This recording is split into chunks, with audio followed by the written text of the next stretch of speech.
के नेत्र राम के दर्शन में क्या बन गए? चकोर।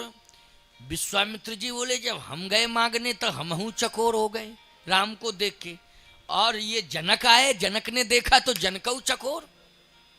गजब है। इसका मतलब है जो देखता है वही चकोर होता है। लक्ष्मण जी बोले हम तो बचपन से ही देख रहे हैं, अभी तक चकोर नहीं हो पाए हैं? हम बचपन से 12 ते निज हितपति जानी, लक्ष्मण राम चरण रति मानी, लेकिन हम चकोर क्यों नहीं हो पाए? जो भी देख रहा है भैया को वो चकोर ही हो रहा है। जनक जी सहज विराग रूप मन मोरा, ओ थकित होत जिम चंद्र चकोरा। टकटकी निगाह से राम को देख रहे हैं, नेत्र इधर उधर ही नहीं हो रहे हैं। जैसे चकोर टकटकी निगाह से चंद्र को देखता है ना, वैसे ही जनक जी भी चकोर बन करके टकटकी निगाह से रामचंद्र को देख रहे हैं। जनक जी ने कहा अभी तक मैं ब्रह्म की अनुभूति करता था, क्योंकि मैं हूं ब्रह्म ज्ञानी, मुझसे बड़ा दुनिया में कोई ब्रह्म ज्ञानी नहीं है, जनक जी से बड़ा तो है ही नहीं। ये सत्य है, जनक जी कोई प्रशंसा नहीं कर रहे हैं, ये बिल्कुल सत्य है। क्योंकि आप शास्त्र को पढ़ेंगे तो शास्त्र में प्रमाण मिलता है कि महाराज श्री जनक जी जब ब्रह्म ज्ञान पर अपना प्रवचन देते थे तो उस ब्रह्म ज्ञान को श्रवण करने के लिए वशिष्ठ जी अयोध्या से जनकपुर आते थे। सोचो जरा, वशिष्ठ कितने बड़े विद्वान हैं। विश्वामित्र जी खुद स्वयं बैठते थे, वशिष्ठ जी, गर्ग जी, गौतम जी, कपिल जी, कणाद जी, पराशर जी, ये बड़े बड़े ऋषि सब बैठ के सुनते थे। जब पता लगता था कि जनक आज ब्रह्म ज्ञान पर बोलेंगे तो ये सब आश्रम छोड़ के आ जाते थे जनकपुर में। तो सिद्ध हो गया ना, वशिष्ठ जी भी ब्रह्म इतने बड़े ब्रह्म ज्ञानी नहीं है, न गर्ग जी, गौतम जी, कपिल, कणादि, पराशर, जितने जनक जी ब्रह्म ज्ञानी हैं। ब्रह्म ज्ञान पर बहुत बड़ा अधिकार है महाराज जनक का। तो जनक जी कहते कि अभी तक तो मैं ब्रह्मानुभूति करता था, ब्रह्म ज्ञान पर उपदेश करता था, ब्रह्म के प्रति चिंतन करता था, लेकिन आज मुझे ब्रह्म का दर्शन हो गया।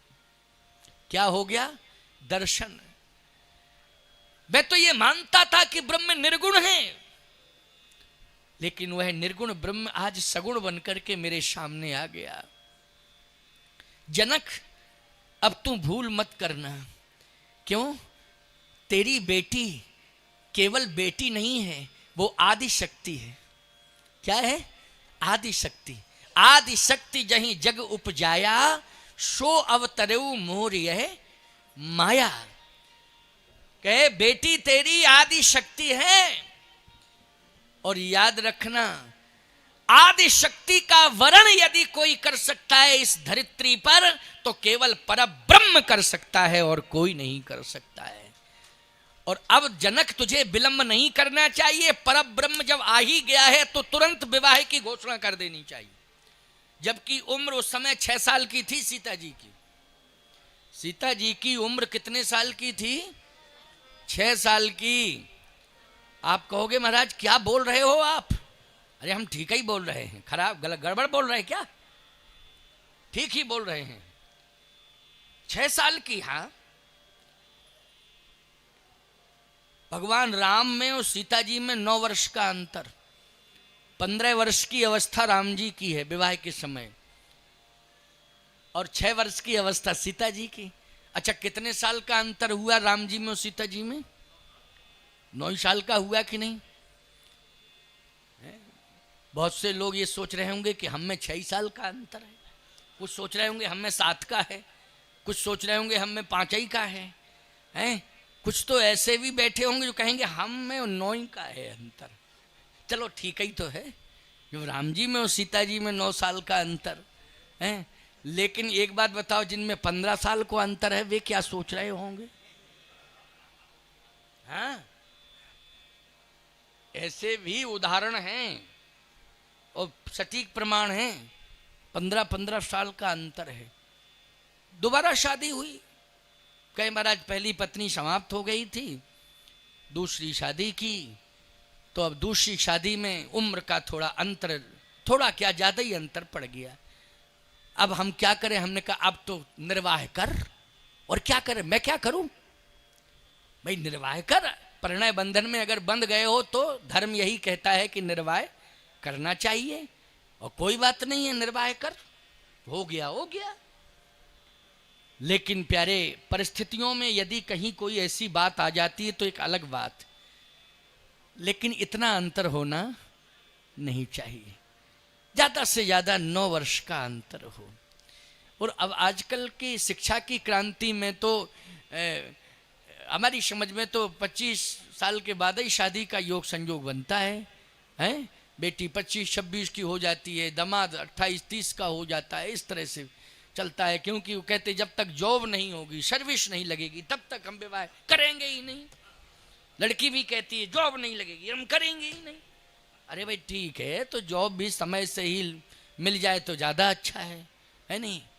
समय से सब काम होना चाहिए। इसलिए कह रहा हूँ क्योंकि ये परिणय बंधन साधारण नहीं होता है, ये परिणय बंधन साधारण नहीं होता है, ये विधि का विधान होता है, और ये शास्त्र सम्मत है, ये परंपरा शास्त्र सम्मत है, शास्त्र की मान्यता है। और ये जिंदगी का बहुत बड़ा मंगल महोत्सव माना जाता है। बोलो, जिस दिन हम लोग परिणय बंधन में जीव बनता है तो बोलो ये जिंदगी का सबसे बड़ा मंगल महोत्सव माना जाता है, मांगलिक परिणय बंधन। उसका हेडिंग ही टाइटल रहता है मांगलिक परिणय बंधन। क्यों? यही टाइटल रहता है कि नहीं? मैंने तो थोड़ा पढ़ा है, बाकी ज़्यादा कुछ नहीं जानता हूँ इस बारे में। तो जनक जी ने सोचा कि अब विलंब नहीं करना चाहिए। क्यों? कहा कि मेरी बेटी आदि शक्ति है और परब्रह्म आ गया। परब्रह्म, हाँ, तो परब्रह्म तो अभी आया, घोषणा तो तुम धनुष यज्ञ सुन रघुकुल नाथा, हरस चले मुनिवर के साथा।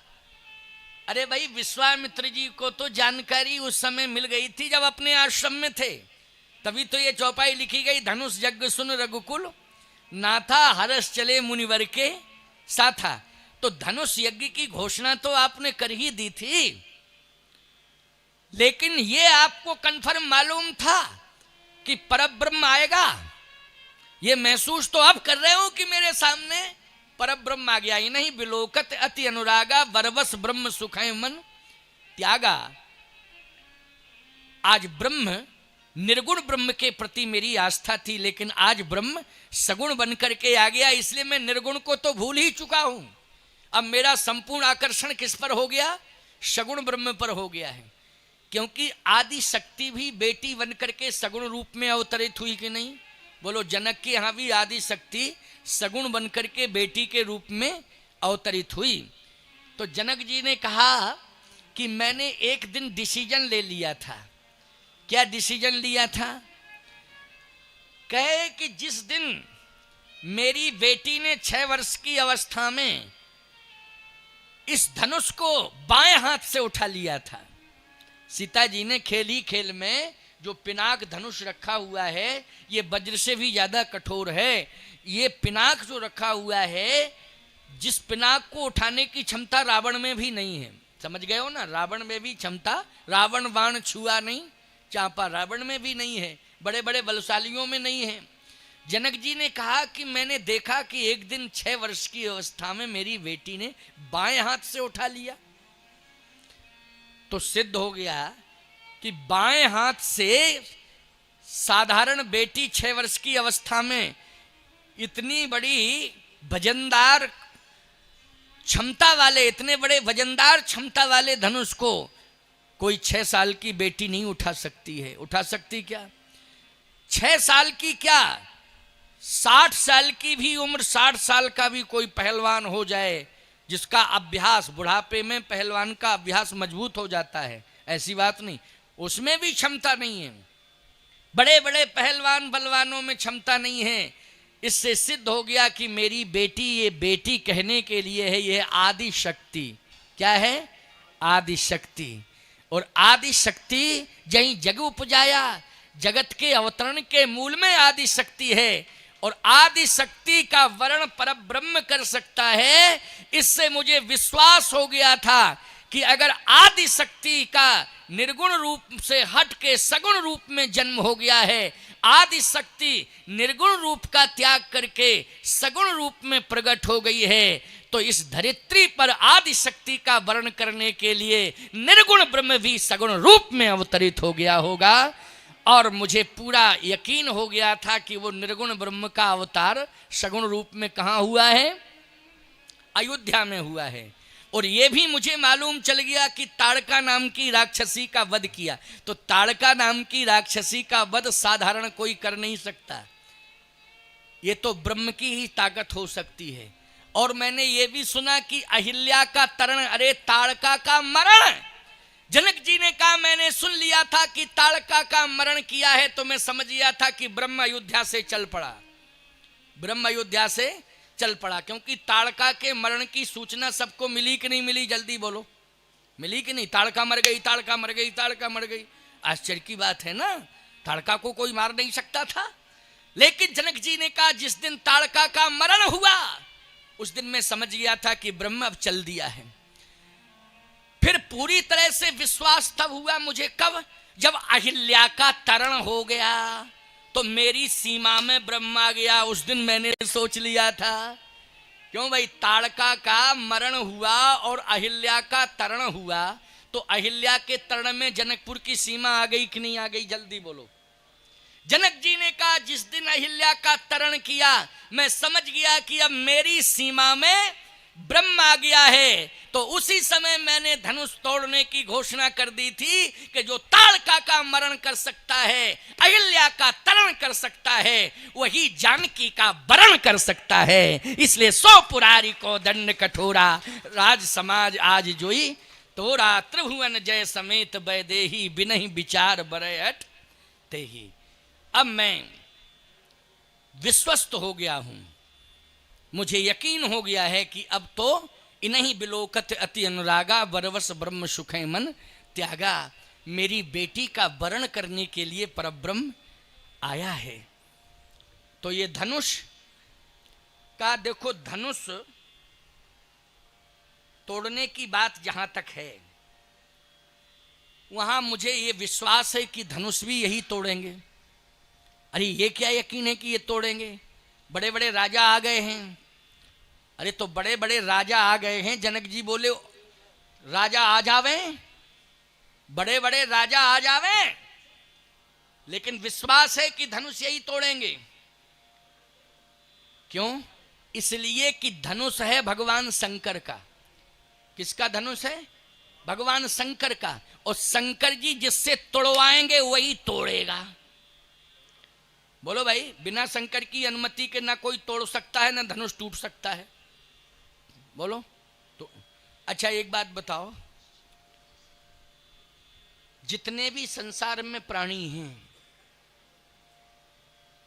वो डरते हैं मौत से। किससे डरते हैं? मौत से।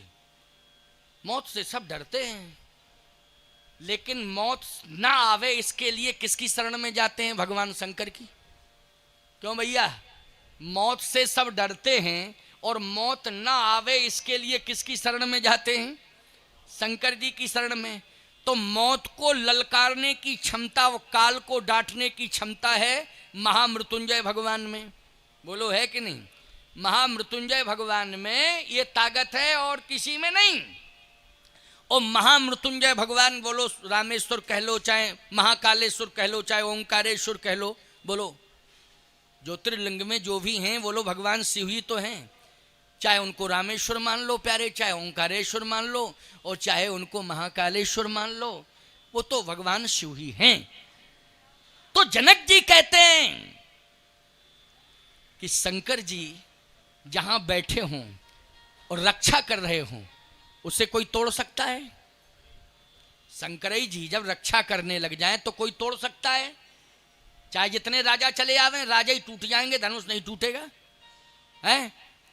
और शंकर जी चाहें तो कहो राजाओं की हड्डी तोड़ दें क्यों भाई, जितने राजा आए ये धनुष तोड़ने के लिए, और शंकर जी का मूड अगर बिगड़ा तो सब राजाओं की हड्डी तोड़ सकते कि नहीं तोड़ सकते? और शंकर जी की वक्र दृष्टि हो जाती है तो कितने लोगों की हड्डियां टूट गई हैं? कितने लोगों की हड्डियां टूट गई, अस्पताल में पड़े हैं, हड्डियों का इलाज कराते फिर रहे है नहीं। और याद रखना, भगवान शिव की कृपा अगर हो जाए तो बाल न वांका कर सके कोई रोम छू सकता है, बोलो। इसलिए जनक जी कहते हैं कि धनुष के बारे में हमें कुछ सोचना ही नहीं है। क्यों? क्योंकि भगवान शंकर इसकी रक्षा करेंगे। शंकर जी का है तो शंकर जी रक्षा करेंगे, और शंकर जी जब रक्षा करेंगे तो धनुष को कोई माई का लाल छू भी नहीं सकता है, तोड़ने की बात छोड़ो। और बोले राम जी जब पहुंचेंगे तो शंकर जी सरेंडर हो जाएंगे। जनक जी बोले जब राम जी पहुंचेंगे तो शंकर जी सरेंडर हो जाएंगे। तो जब शंकर जी सरेंडर तो धनुष सरेंडर। जब हाई कमान सरेंडर हो गया तो बोलो धनुष की मजाल है कि धनुष अकड़ा मकड़ा रहे, धनुष भी सरेंडर होगा। इसका मतलब है जनक जी चिंता में नहीं है, जनक जी चिंतन में है। दुनिया वालों को लग रहा है कि चिंता कर रहे हैं, लेकिन चिंतन कर रहे हैं वो। और जनक जी का चिंतन बहुत बढ़िया है प्यारे, है कि नहीं? जनक जी ने सोच लिया, संकल्प ले लिया कि बस अब तो निश्चित है जनक जात अवलोकहीं कैसे, ओ सजन सगे प्रिय लागे जैसे, सजन सगे प्रिय लागे जैसे। अच्छा बोलो भाई, आप सगा किसको मानते हो? सगा दामाद को कहीं कहीं क्या बोलते हैं?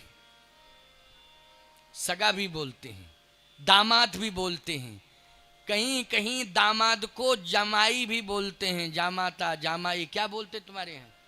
जमाई। चलो हमारी तुम्हारी भाषा मिल गई। हम भी सोच रहे थे कहीं ना कहीं कोई ना कोई शब्द तो फिट हो ही जाएगा, दो तीन बोलो तो जिस क्षेत्र के लोग आए होंगे कोई बिल्कुल कुछ ना कुछ तो निकल ही आएगा। अब देखो फिट हो गया कि नहीं हो गया हमारा शब्द है।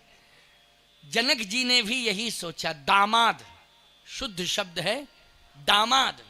सजन सगे प्रिय लागे जैसे, ये दामाद के रूप में देख रहे हैं, ये दामाद है। धनुष टूटा नहीं, इसके पहले ही दृष्टिपात की राम के ऊपर, तो राम जी किस रूप में दिखाई दिए? दामाद के रूप में। अच्छा, जनकपुरवासी भी कह रहे हैं बरसावरो जानकी जोगू। देखो भाई, एक था सांवरा एक था गोरा, क्यों भाई? लेकिन जनकपुरवासी जानकी जी के लिए सोच रहे हैं, वो लोग दृष्टिपात कर रहे हैं तो लक्ष्मण के लिए कि राम के लिए? राम के ऊपर दृष्टिपात कर रहे हैं। बरसावरो जानकी जोगू। जबकि आजकल के लोगों की धारणा है, आजकल के लोगों की धारणा ये है कि कितना ही अच्छा घर हो। जैसे एक व्यक्ति मुझसे ही बोला, बोले महाराज जी एक ही बेटी है, बहुत अच्छी शादी करूंगा मैं, लेकिन मैंने अपने क्षेत्र जिला 2 जिला 4 जिला तक तो देख लिया, लेकिन कोई मिला ही नहीं, बाल लड़का ही नहीं मिल रहा है। आप पूरे भारत में भ्रमण करते हैं, अमुक जाति है मेरी, अमुक मेरा गोत्र है, तो कहीं कोई भी हिंदुस्तान में अगर हमारे जाति बिरादरी का मिले, योग्यता हो और इतना ऐसा इस तरह की व्यवस्था हो, इस तरह की योग्यता हो, तो आप बताना, कृपा करके बेटी का विवाह कर देंगे। एक जगह संयोग से बहुत बढ़िया बिजनेस थी, धार्मिक वातावरण था, और 3 भाई थे, तीनों भाई की फैमिली एक साथ, एक चूल्हा एक रसोई, एक साथ बैठ करके पूरा परिवार भोजन करता था। उनके बच्चों में भी बहुत प्रेम था, तीनों भाइयों के जो बच्चे थे आपस में बहुत प्रेम था। मैंने यहां तक उस परिवार का परीक्षण किया प्यारे कि जिठानी का लड़का देवरानी का लड़का दोनों एक पलंग पर सो रहे हैं एक साथ, भाई भाई, जिठानी का लड़का और देवरानी का लड़का, बोले दोनों एक पलंग पर, और अबोध अवस्था में नहीं, बोध अवस्था में हैं। उनको दूसरी सैया पसंद नहीं है, दोनों भाई एक, क्योंकि अब विवाहित हैं, एक ही सैया पर सो रहे हैं। हमने कहा देखो ये प्रेम है कि नहीं, बोलो है प्रेम कि नहीं। मतलब सगे सौतेले का कहीं कोई अंतर नहीं समझा जा रहा है। जैसे राम जी में जन्मे एक संग सब भाई, भोजन शयन केली लड़काई भोजन शयन, शयन भी करते थे चारों भाई तो एक ही बिस्तर होता था। बोलो राम लक्ष्मण भरत शत्रुघ्न, इन चारों का बिस्तर, चार बिस्तर नहीं होते थे, एक बिस्तर पर चारों भाई। अब विवाहित जीवन जब तक रहा तब तक एक बिस्तर पर एक थाली में भोजन, एक रसोई का भोजन है। भोजन करत बुलावत राजा, नहीं आवत तजबाल समाजा, कौशल्या जब बोलन जाई, ठुमुक ठुमुक प्रभु चले पराई। बोलो भोजन भी कर रहे हैं एक साथ कर रहे हैं, विश्राम कर रहे हैं एक साथ हैं। करण वेद उपवीत विवाह संग संग, करण वेद उपवीत विवाह संग संग सब भयो उछाहा। ऐसा प्रेम, मैंने कहा कि ये तो कलिकाल में राम भरत लक्ष्मण शत्रुघ्न जैसा प्रेम भाइयों में। और इन सबको जब हम देखते हैं परिवार के सदस्यों को, तो ये लगता ही नहीं है कि ये सब कहीं किसी बिंदु पर इनमें अलगाव हो। ऐसा बढ़िया परिवार।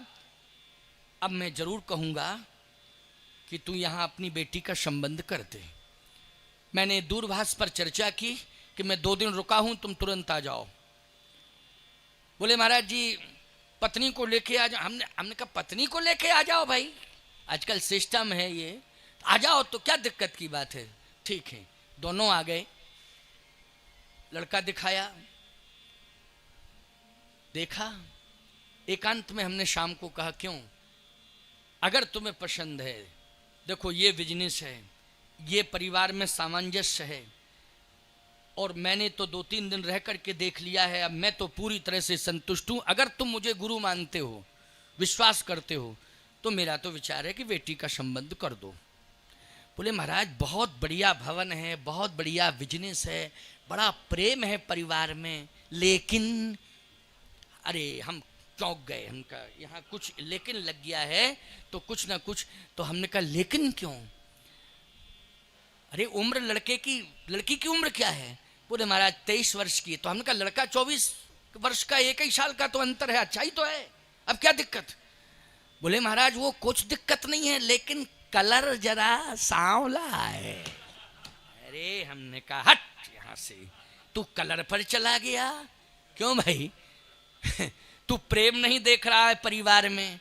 अरे तुझे संपत्ति देखनी है तो संपत्ति भी अपरिमित भरी पड़ी है, समन्वय भी बहुत अच्छा है, अवस्था का भी तालमेल बन रहा है, संस्कारी परिवार है। बोलो भाई और क्या चाहिए। जाति भी मिल रही है, जन्मांक भी मिल रहा है, लेकिन कलर नहीं मिल रहा।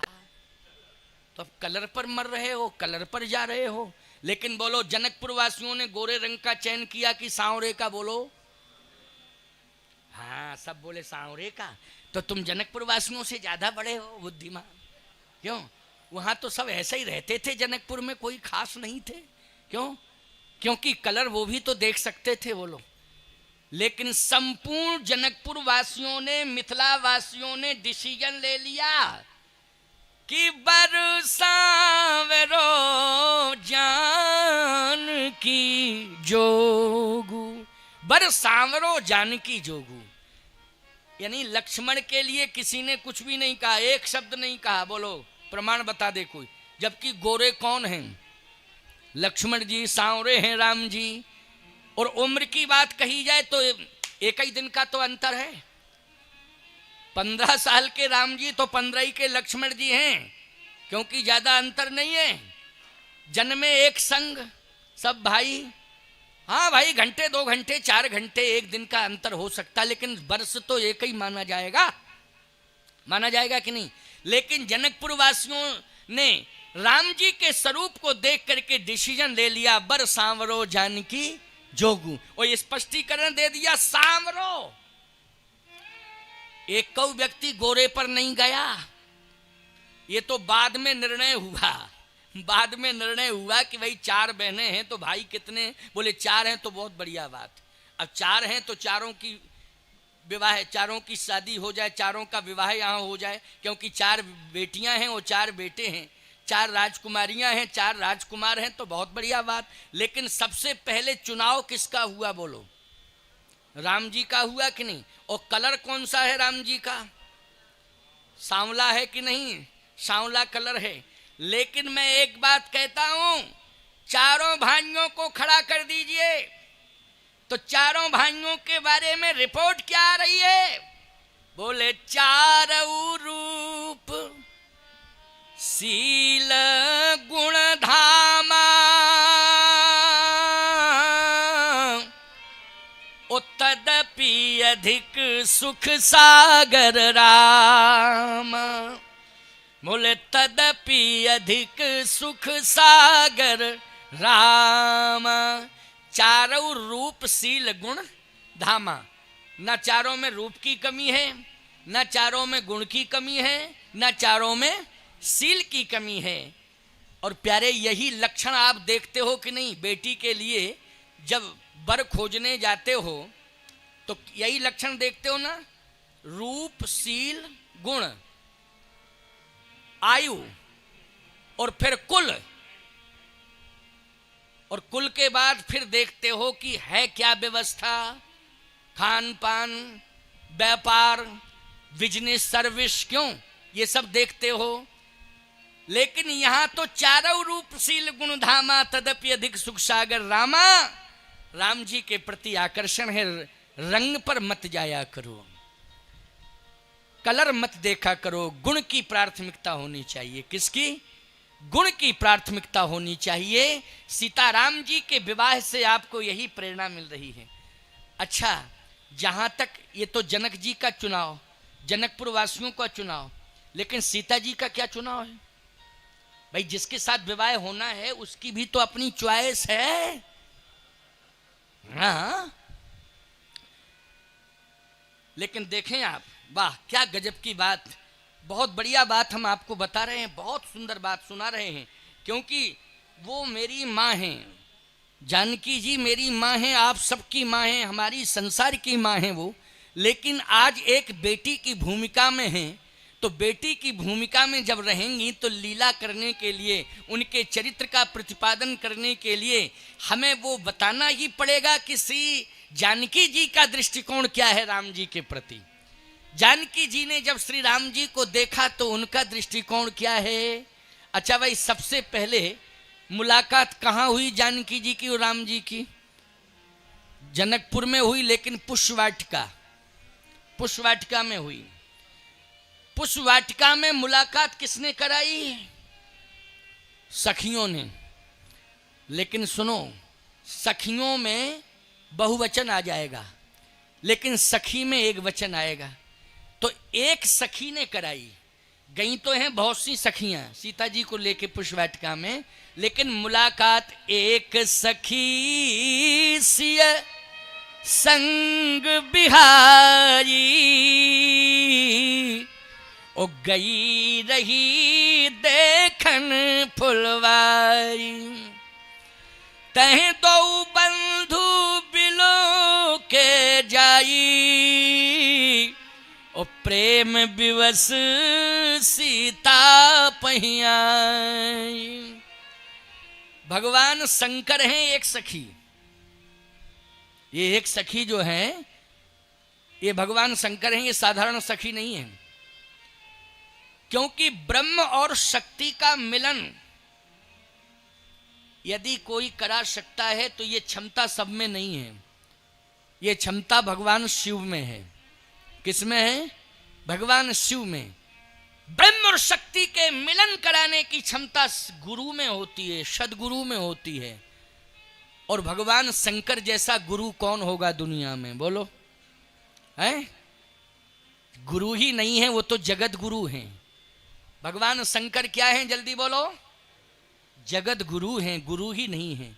बोलो ब्रह्म शक्ति का मिलन ही जगत गुरु कराएगा कि नहीं? ब्रह्म, और आज यहाँ रामेश्वर धाम में ब्रह्म शक्ति का मिलन भी जगत गुरु ही कराने जा रहा है? मैं मंच पर बैठा हूँ, रामानंद संप्रदाय का जगत गुरु हूँ, त्रिदंडी स्वामी हूँ, ये त्रिदंड धारण किए हूँ, जगत गुरु रामानंदाचार्य पद पर अभिषिक्त हूँ। तो जगत गुरु ही ब्रह्म शक्ति का मिलन आज के कथा क्रम में कराने जा रहा है कि नहीं? भगवान शंकर जगत गुरु हैं। भगवान राम के विवाह लीला को संपन्न कराने के लिए कैलाश पर्वत से उतर के आ गए हैं जनकपुर में। और भगवान राम कहते हैं कि धनुष तोड़ने के पहले बाबा, बोले बाबा, सीता जी से मेरी मुलाकात होनी चाहिए। कहे सरकार, सीता जी तो बेटी के रूप में हैं और वो भी राजा की बेटी के रूप में हैं, तो विवाह के पहले अगर किसी की बेटी से मिलना होता है तो उसमें किसी महिला की मध्यस्थता होनी चाहिए, और महिला में भी परिवार की वयोवृद्ध महिला होनी चाहिए। क्यों भाई? और नहीं तो सबसे अच्छी बात यह है मर्यादा की कि बेटी की माँ हो। क्यों भाई? और माँ यदि अपनी मध्यस्थता में मुलाकात करा दे तो मर्यादा मेंटेन रहती है कि नहीं रहती है? भगवान राम बोले वो तो मैं सब जानता हूं, जो आप बता रहे हो वो मैं सब जानता हूं। तो शंकर जी ने कहा मजबूरी ये है कि हम महिला तो हैं नहीं, हम तो बाबा हैं। हमको दुनिया कहती है भोले बाबा। क्यों भाई? क्या कहती है दुनिया? भोले बाबा। तो ये दायित्व तो आप मुझे सौंप रहे हैं। भगवान राम बोले बाबा बन के नहीं, तुम भी मुलाकात के लिए महिला बन जाओ, महिला बन जाओ, और ऐसी सयानी महिला बनना कि जनकपुरवासी देखें तो यही कहें ये आजी दादी तो जमाने से हमारे यहां रह रही। सम्मान हो उसका, उस महिला का, वृद्ध महिला का, और तुम्हारे अंदर वो क्षमता, तुम बन जाओ महिला। शंकर जी बोले सब कुछ बन सकते लेकिन महिला ही तो नहीं बन सकते हैं, यही तो मुश्किल की बात है। आप महिला बना रहे हो। भगवान राम बोले बना नहीं रहे हैं, परिस्थिति के कारण बना रहे हैं, बन जाओ। कहे कुछ भी हो, बन कैसे जाऊं? महिला बनना सरल है, कहाँ बन पाऊंगा महिला, कैसे बनूंगा महिला? भगवान बोले जब तुमने भस्मासुर को वरदान दिया था हाँ दिया तो था। जब आपने भस्मासुर को वरदान दिया और भस्मासुर जब आप ही के पीछे पड़ गया तो बोलो आपको बचाने के लिए हमको महिला बनना पड़ा कि नहीं? शंकर जी बोले हाँ बनना तो पड़ा। तो क्या हमें महिला बनना अच्छा लगता है? लेकिन आपके अस्तित्व पर खतरा मंडरा रहा था तो मैं महिला बन गया। क्यों? सुंदरी बन करके आए कि नहीं आए? परम सुंदरी बन करके, विश्व सुंदरी बन करके नाचने लगे कि नहीं भगवान नारायण? किसको बचाने के लिए? किसको बचाने के लिए? भगवान शंकर को। तो जब मैं महिला बन सकता हूं तो आपको महिला बनने में क्या परेशानी? अच्छा ठीक है मैं बनता हूं महिला, लेकिन कहीं भूल हो जाए तो संभाल लेना। भगवान बोले आपसे भूल हो ही नहीं सकती, आपसे तो कभी भूल हो ही नहीं सकती है। भगवान शिव चतुर्सखी बन गए। क्या बन गए? चतुर्सखी। एक सखी, चतुर्सखी जो बार बार वर्णन आता है, यद्यपि जो मिथिला के रसिक हैं वो रसिक कहते हैं वो तो चार शिलाजी थीं। जो एक सखी चतुर्सखी वर्णन आता वो चार शिलाजी थी महाराज। अरे मैंने कहा तुम्हारे यहाँ थी चार शिला, हमारे शंकर जी थे। अरे तुम्हारे यहाँ थी चार शिला, तुमको चार शिला सखी दिखाई दे रही है लेकिन हमको तो शंकर जी दिखाई दे रहे हैं। मिथिला वाले लोग माने, हमें कोई दिक्कत नहीं है। बोलो भाई हमें क्या दिक्कत? जैसे चित्रकूट के लोग माने ये तो हमारे यहाँ के जगत गुरु हैं, जगत गुरु तो पूरे जगत का होता है। क्यों भाई? होता है कि नहीं? लेकिन वो कहे तो हमारे यहाँ के हैं तो केवल चित्रकूट के ही थोड़ी है। या हमारे शिष्य माने कि ये हमारे गुरु ही जगत गुरु हैं और ये केवल हमारे ही हैं, तो केवल शिष्यों के ही, अरे शिष्यों के हम गुरु हो सकते लेकिन जगत गुरु तो जो जगत के अंदर रहता है। क्यों भाई? सारे लोगों की आस्था संप्रदाय के प्रति होनी चाहिए कि नहीं?